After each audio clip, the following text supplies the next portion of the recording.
जब भगवान अपनी बाल लीला कर रहे थे तो बाल लीलाओं में भगवान ने एक लीला की। आज यमुना के तट पर गेंद खेलने चले गए। आज गैया चराने की छुट्टी है। आज क्या खेलेंगे? गेंद खेलेंगे। तो जब गेंद खेलने गए तो भक्तों ने गाया कि काली दह पे खेलन आयो री मेरो छोटो सो कन्हैया, मेरो छोटो सो कन्हैया, मेरो प्यारो सो कन्हैया, मेरो छोटो सो कन्हैया, मेरो प्यारो सो कन्हैया, कारी दह पर खेलन आयो रे मेरो वारो सो कन्हैया।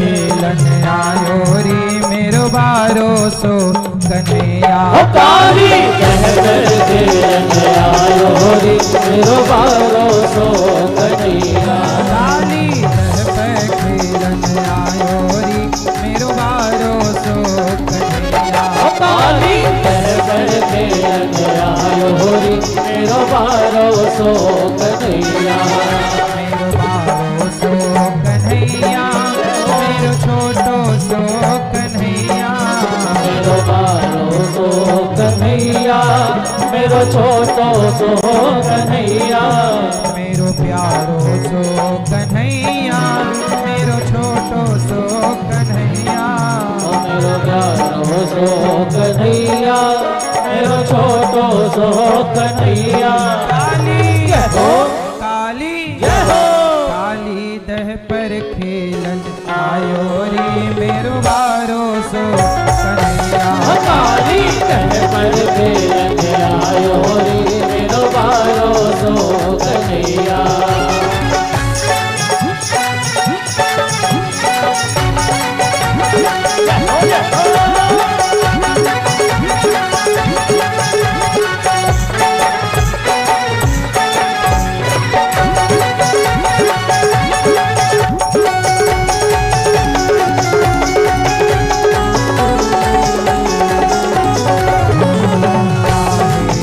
पट गेंद बनाई, काहे की पट गेंद बनाई, काहे की पट गेंद बनाई, काहे की पट गेंद बनाई, काहे की पट गेंद बनाई, काहे की पट गेंद बनाई, काहे को डंडा लायो रे मेरो बारो सो कन्हैया, काहे को डंडा लायो रे मेरो बारो सो कन्हैया, काली दह पर खेलन आयो रे मेरो बारो सो कन्हैया, काली दह पर खेलन आयो रे मेरो बारो सो कन्हैया।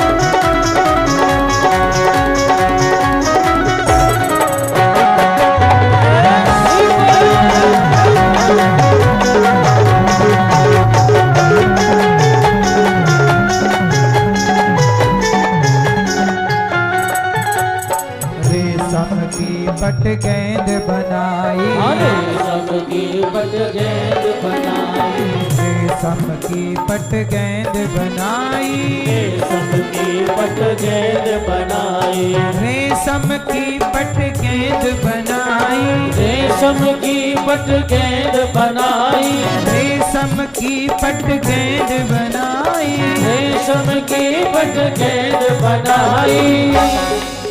चंदन को चंदन को चंदन को डंडा लायो री मेरो भरोसो कन्हैया, चंदन को डंडा लायो रे मेरो भरोसो कन्हैया, काली रहबर खेलन आयो रे मेरो भरोसो कन्हैया, काली रहबर खेलन आयो रे मेरो भरोसो कन्हैया।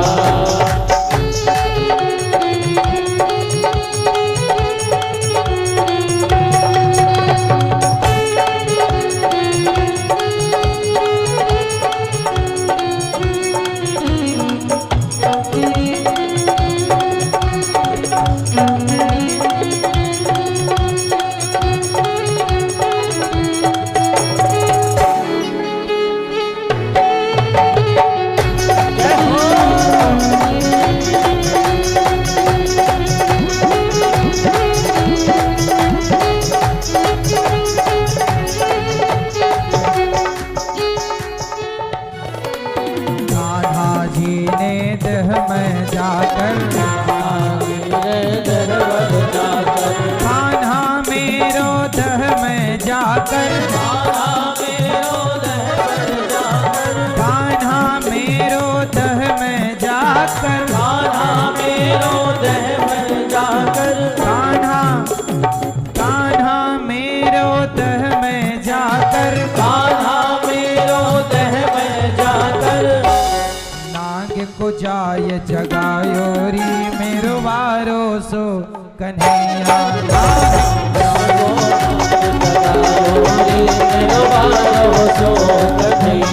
काली रहबर खेलन आयो रे मेरो भरोसो कन्हैया, काली रहबर खेलन आयो रे मेरो भरोसो कन्हैया, मेरो भरोसो कन्हैया, मेरो प्यारो सो कन्हैया, मेरो भरोसो कन्हैया, मेरो प्यारो सो कन्हैया, मेरो छोटो सो कन्हैया, मेरो प्यारो सो कन्हैया, मेरो छोटो सो कन्हैया, मेरो प्यारो सो कन्हैया, काली काली काली दह पर खेलन आयो रे मेरो भरोसो कन्हैया, रहबर खेलन आयो रे मेरो भरोसो कन्हैया, काली रहबर खेलन आयो रे मेरो भरोसो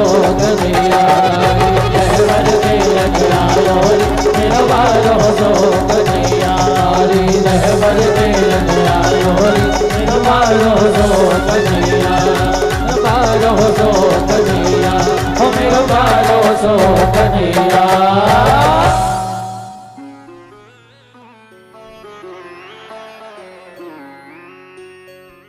रेशम की पट गेंद बनाई,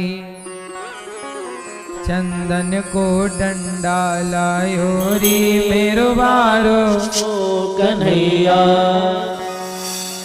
भगवान दिव्य लीला करते हैं, लीला इतनी अद्भुत के बड़े बड़े ज्ञानी मोहित हो जाते हैं। हमारे इस कथा में परीक्षित बन करके श्री कन्हैया लाल राठौर जी, श्रीमती सरिता राठौर जी, जिनका कहना है कि केवल भगवान का बाल चरित्र हम सुने और बाल स्वरूप को मन मंदिर में बसाएं। एक बार तालियां बजा के कन्हैया लाल राठौर जी और श्रीमती सरिता राठौर जी का खूब खूब स्वागत, वंदन, अभिनंदन। आपने अपने कुल को तार लिया, पीढ़ियों को पवित्र कर लिया है भगवान की चर्चा से। आपके भाई गंगाधर राठौर जी, आराध्या राठौर जी, स्वप्निल राठौर जी, श्रीमती सविता राठौर जी, डालेश्वर राठौर जी और पिता आपके स्वर्गीय रामकृष्ण राठौर जी, माता स्वर्गीय सुमित्रा बाई राठौर जी, खरसिया रायगढ़ छत्तीसगढ़ से आप सब आए हैं। साथ ही प्रदीप राठौर जी और श्रीमती प्रीति राठौर जी, आपने भी अपने लोक परलोक को तार लिया और कृतार्थ कर दिया सबको। एक बार तालियां बजा के परिवार के लिए तालियां बजा के स्वागत करें प्रदीप जी और श्रीमती प्रीति जी का। आपने अपने लोक परलोक को सवार लिया है। आप प्रिंस राठौर जी बेटा आपके, पीयूष राठौर जी, दिलीप राठौर जी, विमला राठौर जी, राजेंद्र राठौर जी, भगवती राठौर जी और देवेंद्र राठौर जी, वेदमती राठौर जी, स्वागत है आप सबका। स्वर्गीय बिहारी लाल राठौर जी, स्वर्गीय फूलबाई राठौर जी, दीपका कोरबा छत्तीसगढ़ से आप आए हैं और दोनों परिवार अपने लोक परलोक को सार्थक कर रहे हैं भगवान की चर्चा से। इनका विशेष आग्रह था कि हम भगवान के बाल चरित्र को विस्तार से सुनना चाहते हैं, इसलिए आपको एक एक चर्चा, एक एक भगवान का बाल चरित्र आपको विस्तार से कहने का हमें भी मौका मिल रहा है और आपको सुनने का। आए हुए सभी भक्तों को जय श्रीमन नारायण, जय श्री कृष्णा, राधे राधे, जय गौरी गोपाल। कैसे हैं आप लोग? आप सबको नए वर्ष की फिर से शुभकामनाएं।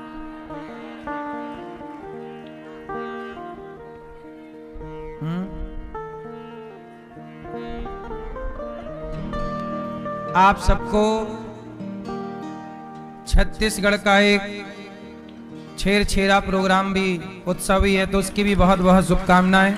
छेरछेरा एक त्योहार, एक उत्सव छत्तीसगढ़ में मनाया जाता है और वह त्योहार आज है, तो आपको छेरछेरा त्योहार की बहुत बहुत शुभकामनाएं। छत्तीसगढ़ में धान होती है तो एक दूसरे से धान लेकर और धान देकर के यह त्योहार मनाया जाता है और बहुत भाव से वहां के लोग इस त्योहार को मनाते हैं। तो सभी भक्तों को इस त्योहार की, छेरछेरा त्योहार की बहुत बहुत शुभकामनाएं। आप सबके जीवन में खुशियां भरी रहें, भाव और प्रेम भरा रहे। छत्तीसगढ़ में एक से बढ़कर एक संत भी हुए हैं, एक से बढ़कर एक भक्त भी हुए हैं। छत्तीसगढ़ भक्त और भगवान दोनों की भूमि रही है। भगवान राम जब वनवास गए तो छत्तीसगढ़ होते हुए ही राम जी वहां गए थे। आज भी राम जी के वहां स्थान है। छत्तीसगढ़ के रास्ते ही राम जी आगे पंचवटी की ओर गए थे, है ना।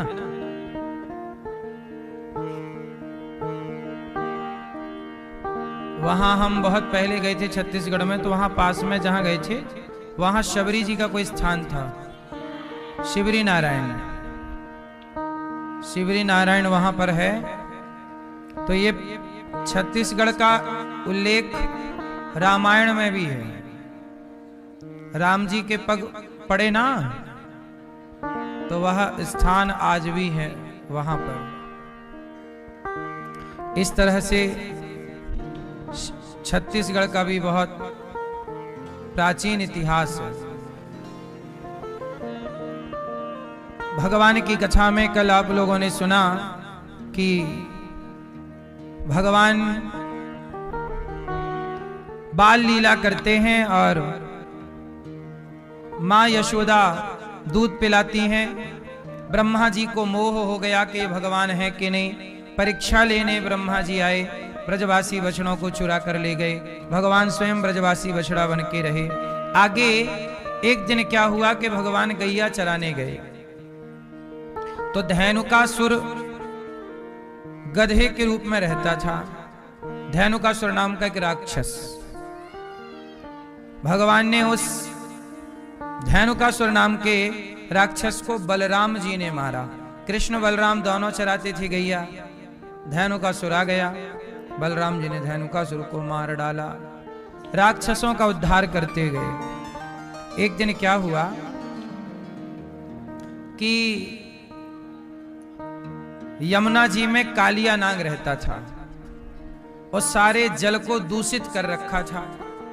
पक्षी भी आकाश से उड़ रहा हो तो इतना भयंकर जहर था कि पक्षी गिर जाता था।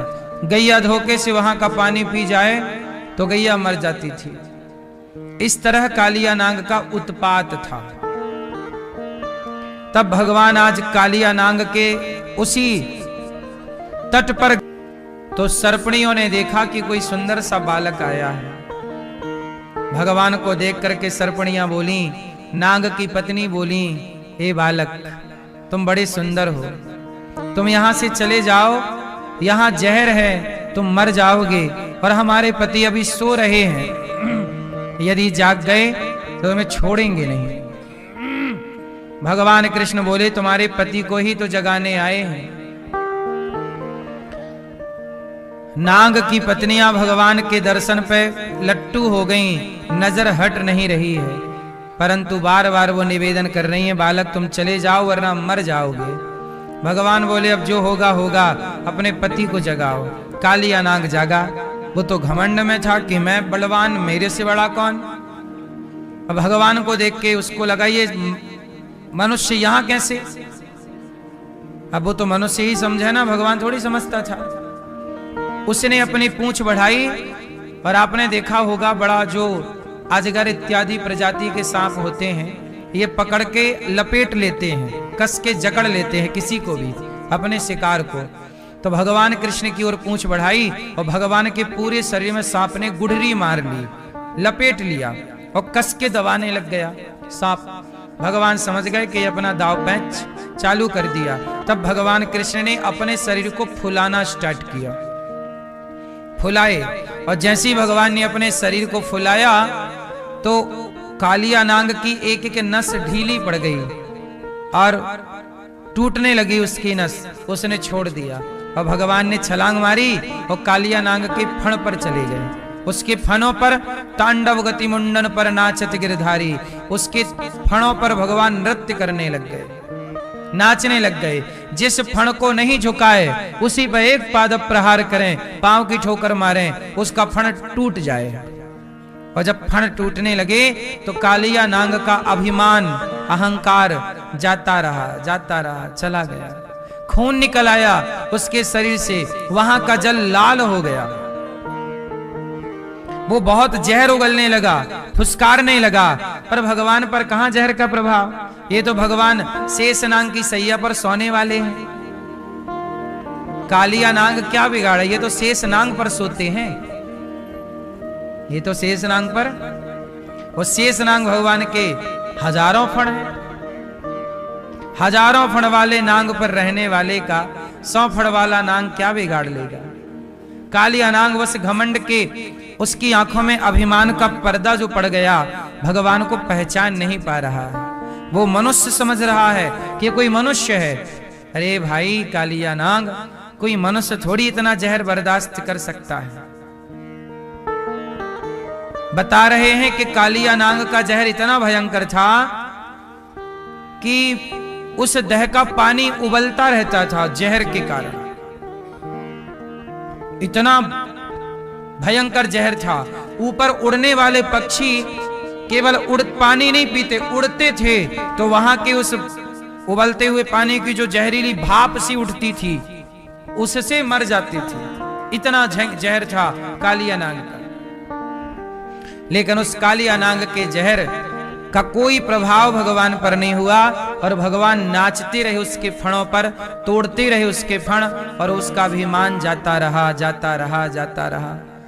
चरणों में गिर पड़ा, हे प्रभु कौन हो आप। मुझे लगता है कि आप मनुष्य नहीं भगवान हो। स्मृत्वा चराचर गुरुम पुरुषं पुराणं नारायणं तमर्णं मनसा जगाम। रक्तम मुखैरुरुवमन नृप भग्न गात्र, मुख से खून गिरने लगा सांप के। तब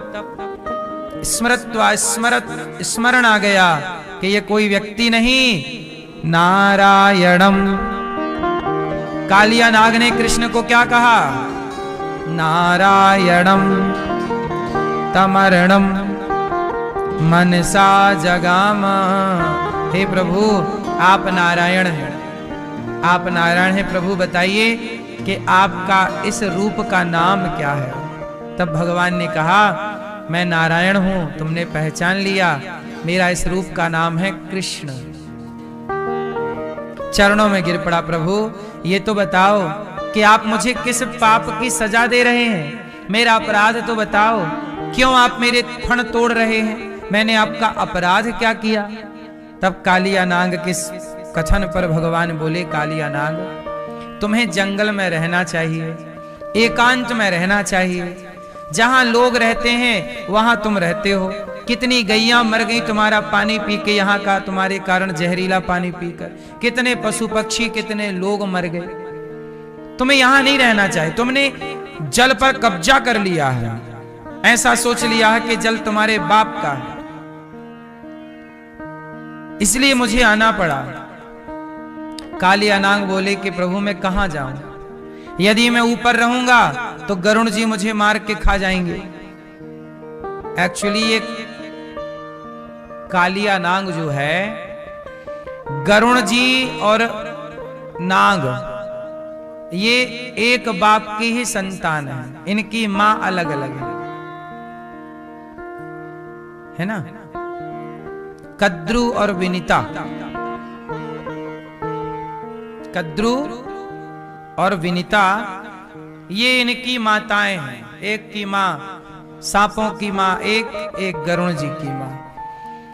किसी कारणवश दोनों भाइयों में लड़ाई हो गई और दोनों में से गरुण जी पड़ गए भारी, तो सांप भागे, तो बाकी सांपों को तो गरुण जी खा गए, पर कालिया नाग प्राण बचाते यहां यमुना जी में काली दह पे आके बैठ गया। प्रभु तब से मैं सुरक्षित हूं, लेकिन आप तो मेरे फण तोड़े डाल रहे हैं, क्या अपराध है मेरा। भगवान बोले तुमने जल को दूषित किया, यही अपराध है, तुम्हें यहां नहीं रहना चाहिए। तो ये बताओ, कालिया नाग बोले कि प्रभु ये बताओ मेरे मुख में जहर किसने भरा है। भगवान बोले हमने भरा है। कालिया नाग के अंदर, मतलब नागों के भीतर जहर भरने वाले कौन है? भगवान है। किसने भरा है? भाई सांपों में जहर होता है, तो सांपों में जहर भरने वाला कौन है? भगवान है। रचना तो ईश्वर की है। तो प्रभु जब आपने जहर भरा है तो बताओ मैं जहर ही तो उगलूंगा ना।